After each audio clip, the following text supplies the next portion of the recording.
Je suis tellement fier de mon équipe. Ben là on a joué en bonhomme. Vitinho, le banger. Il a toujours raison, les coronets de Lucho. J'ai trouvé un espion, les supporters de l'OM. Si je te dis que le Paris Saint-Germain est assuré de finir en finale de Ligue des Champions, mais en parallèle, l'OM gagne l'Europa League.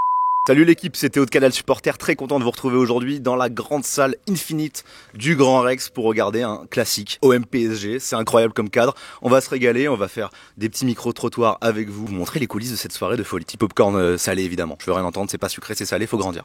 Ils sont bas tous les rats, ce sont les Marseillais.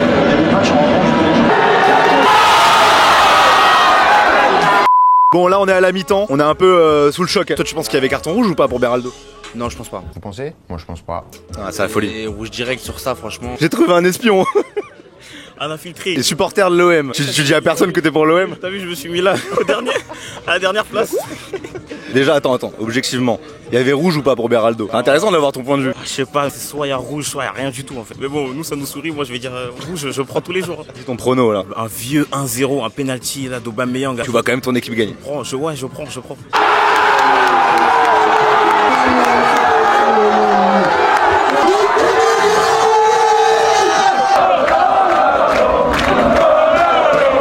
Bon les gars, c'est quoi cette dinguerie là? C'est quoi ce match de fou? Ce soir, je suis tellement fier de mon équipe. Franchement, on a joué comme une grande équipe et c'est ça qui est magnifique. On peut dire que Paris en soi n'a pas fait un très bon match, mais a fait un très grand match. A réussi à... Franchement, du caractère, très costaud. Parce que jouer à 10 contre 11 comme ça devant 66 000 personnes qui voulaient notre peau, ils ont montré aujourd'hui. Les autres années, on aurait vraiment craqué, on serait commencé à s'énerver, à sortir du match. Là non, là les mecs ils sont allés au caractère, ils ont gagné 2-0 propre, rien à dire. T'es pas pareil hein, quand Messi faisait les petites passes, je sais pas si tu te souviens, à la dernière minute quand on perd. Ben là on a joué en bonhomme. Là ça montre que là, en Ligue des Champions, Là mentalement on peut prendre n'importe qui. N'importe qui. City même. Au niveau où on est là, on prend tout le monde. Très bonne préparation. Bon, ce soir c'était un petit match. C'est une bonne préparation pour le match important qui est contre Rennes dans 3 jours. Alors ça aussi c'est une petite équipe? Non, Barcelone non. Mais moi je vais match par match. Il y a Rennes d'abord. Ok Lucho. Ouais. On a joué à 10 contre 11 comme si on était à 12 contre 11. Je suis choqué.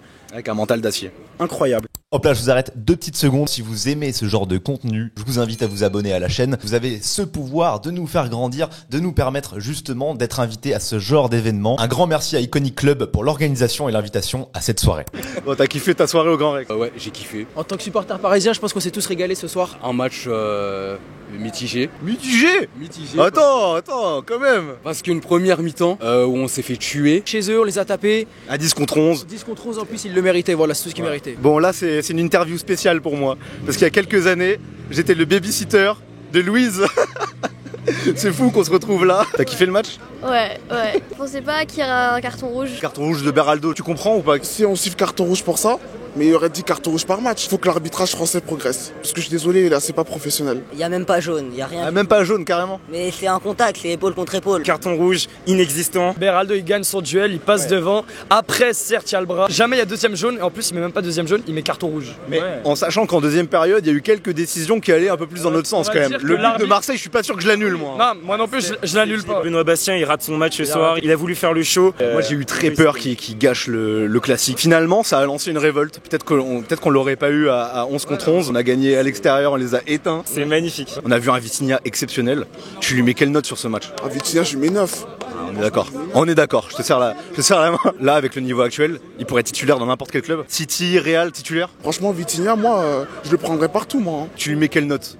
Un bon 9 sur 10. On est tous d'accord, pour le 9. Sur 10, franchement, match incroyable, Vitinha. Moi, là, quand on recrute cet été, on touche pas à Vitinha. On touche pas à Vitinha, on le laisse au Paris Saint-Germain. Pour moi, ça passe, il l'avait déjà. Là, il a encore fait taire les sceptiques.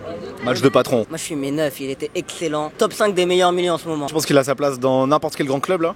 En ce moment, avec ce match, oui, clairement. Tiens, vous lui mettez quelle note? Bon 9, franchement, je pense que c'est son match référence au Paris Saint-Germain. On en avait besoin, il en avait besoin d'un match vraiment référence dans un grand match. Bon, en vrai, c'est une petite équipe, mais on va dire. Voilà. C'est l'équipe de C3, On va dire quand même que c'est classique. Donc, on était pas loin de la C3 au début de l'année. Ouais, mais on n'y est pas au final. C'est un vrai match de référence pour Vitinha et ça fait plaisir. Il a été bon dans tous les secteurs. À la récupération, on le voit, il fait des doubles sombreros. On voit, il est à droite devant le but. Il a dansé avec eux. Il a pas paniqué. il était partout sur le terrain. Partout. Ça m'a rappelé un peu un Italien en termes de volume de jeu.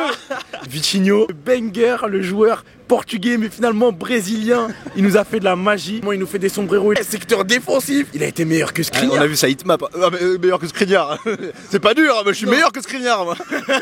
À un moment, il y a eu un retour de Skriniar. La charrette qui tirait le pauvre, j'ai eu de la peine. Tu lui mets quelle note ce soir? Qui ça, Skriniar? Non, attends, laisse-le tranquille, il revient de blessure. Mais Vitinha, tu lui mets quelle note? Vitinha, MVP selon moi, je lui mets 9, pas 10, parce que pour moi 10, c'est Verratti. Il était pas aussi décisif, mais il apportait beaucoup plus dans les récupérations.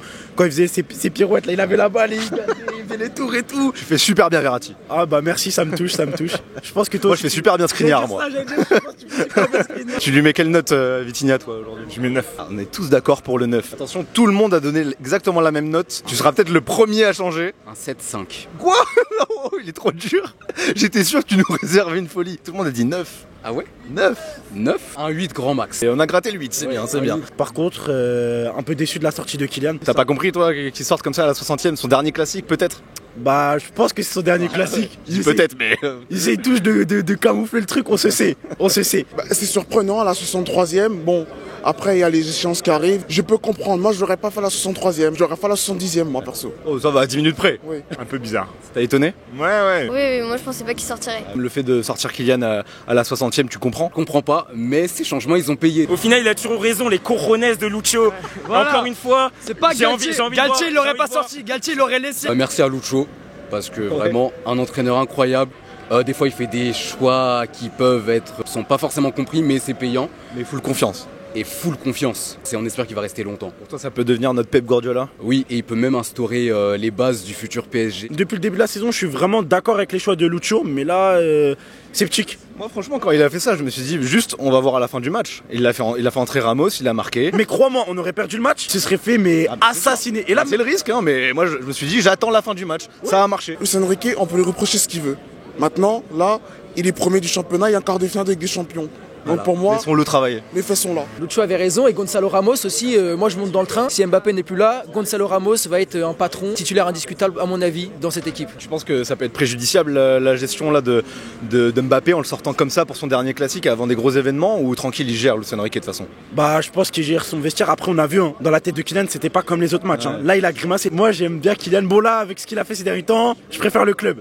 Mais je sais qu'il a... Avant, je préférais Kylian que le club. Non, mais je tiens juste à rappeler que je préfère les clubs. J'étais un grand fan de Kylian, mais là, il m'a un peu déçu. Mais je sais qu'il a un mental. Il veut prouver qu'il est indispensable. Le 10 avril, j'espère qu'il va nous poser un classique. Comme il y a 2 ans. Vous êtes pas content? Triplé. J'espère qu'il va nous mettre ça. J'ai hâte. C'est un professionnel. À chaque fois qu'il y a eu une embrouille, il a toujours répondu sur le terrain. Et c'est justement quand il y a eu des embrouilles qu'il a répondu sur le terrain. Je te fais un petit dilemme. Si je t'assure que le Paris Saint-Germain va en finale de la Ligue des Champions, mais en parallèle, Marseille gagne l'Europa League, est-ce que tu signes pour ça? Non, moi, franchement, les autres, j'en ai rien à secouer. Moi, je veux qu'on gagne avec des champions. Si Marseille, Lyon, ils font ce qu'ils veulent, moi, ça me regarde pas. Moi, je supporte le PSG. Moi, je veux qu'on aille le plus loin possible, qu'on la gagne. Après, si les rats, ils vont en Europa League, ils gagnent l'Europa League, bon, ben, c'est pour eux, c'est leur compétition. Nous, on joue au niveau. Pour le classement, même pour la France et tout, ça fait 2 clubs français qui sont en finale. Tu leur laisses? Franchement, ouais. Je sais pas. C'est dur. C'est à voir. Si continue à jouer le jeudi soir et gagne l'Europa League, je m'en fous en vrai. Moi, je suis supporter du PSG, je veux quoi? Je veux que le PSG soulève cette putain de Ligue des Champions. Qu'est-ce qu'on a à foutre des Marseillais qui vont jouer sur W9 en clair? C'est pas la même cour. C'est pas la même cour que nous. Voilà. Donc en vrai, qu'on leur laisse, qu'ils fassent leur petite fête dans le sud. Nous, on a plus important à jouer. Ça leur fait de la monnaie, comme ça ils ont de quoi s'amuser. Ils vont être là, ouais, on a gagné la C3, c'est bien. Mais nous, on s'en fout. On est au-dessus, on les calcule pas, on est pas avec eux. Voilà, quoi. Mettez-vous à côté. Nous, on a des grandes choses à jouer. Restez dans votre zone, venez pas dans notre zone. De toute façon, c'est la Ligue Europa. Quand ils seront en Ligue des Champions, ils nous parleront. Après, si l'OM gagne, c'est quand même un peu chiant. Ça te va? Tu leur laisses? Oui, moi je m'en fous de leur vie. Nous, on est le PSG, l'OM, c'est l'OM. Et nous, contrairement aux Marseillais, on ne fête pas les défaites de l'adversaire quand ils vont en finale. Ouais, je m'en beurre. Finale direct. Finale direct. T'en fous, tu leur laisses? Ah, mais je leur laisse. Ils peuvent même gagner je sais pas, faire une legacy après, je veux rien savoir tant qu'on prend la LDC. Déjà, rien qu'une place assurée en finale, je signe. Alors on prend la LDC là, parce qu'une finale c'est 90 minutes, qui tout double. On peut même prendre City, on peut prendre n'importe qui en 90 minutes. Biskin, faut leur faire croquer, ça fait 11 ans, Warren il avait 4 ans quand ils ont eu un titre. C'était quoi? C'est bien, t'as la main sur le cœur. C'est ça. C'est le ramadan. Un petit mot de la fin. Solaire, virez-moi Solaire. Il a pas joué, le tranquille. Non, j'ai un agenda, virez-le. Si, j'ai la punchline. Quand Solaire rentre, c'est le même effet qu'un carton rouge. Voilà. Mais ça nous a réussi aujourd'hui. Ouais. Est-ce que j'étais un bon babysitter? Oh, tu réfléchis. T'as beaucoup trop réfléchi. Bon, ok, je le prends personnellement. Bon, merci beaucoup en tout cas. Merci.